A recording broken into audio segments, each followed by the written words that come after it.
Mawube family. Ha kunyumiza jambo lwatuka. Katubadde otyachi. Abo Luganda ngo tulabida. Ngabera we empologoma. Empologoma.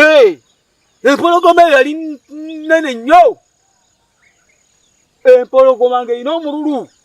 Empologoma efubutuka ekyengulu eno. Ng'ate waliwo yadde eno ng'akutte enkumbi. Ndeka.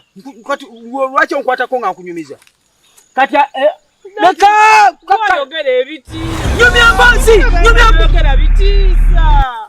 Kati empologoma eveno kati ate olijjajja kati ndagewa. Beera wano. Ani kirabika nange tonjagala. Genda empologoma ekuli. Kati yimirira wano.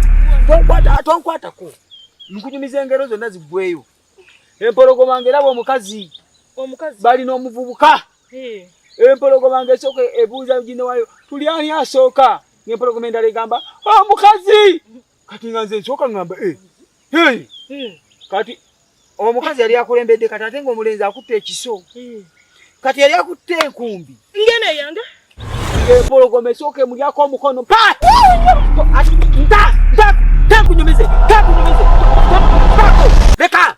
Nze nyumya ate gwagira. Ng'esooka gwanyumya ebitiisa. Tebitiisa. Mazima ddala wano we tuli wandibadde oleeta emboozi z'empologoma. Bandiwuliriza kunyumiza ebintu bya engero egundi. Nga munnange omukazi bamulyako omukono, bamala ogumulyako, ng'omuvubuka kuba endulu, ng'akasuka ekiso. Ng'empologoma egamba yebale kukimpa. Leka nkunyumize nno. Kati kulembera tugende nga nkunyumiza. Kati ate omukazi yali akulembedde, ng'omusajja ali mabega. Kati nkole ntya? Kulembera nkunyumiza ate gwe mukazi oli. Kulembera.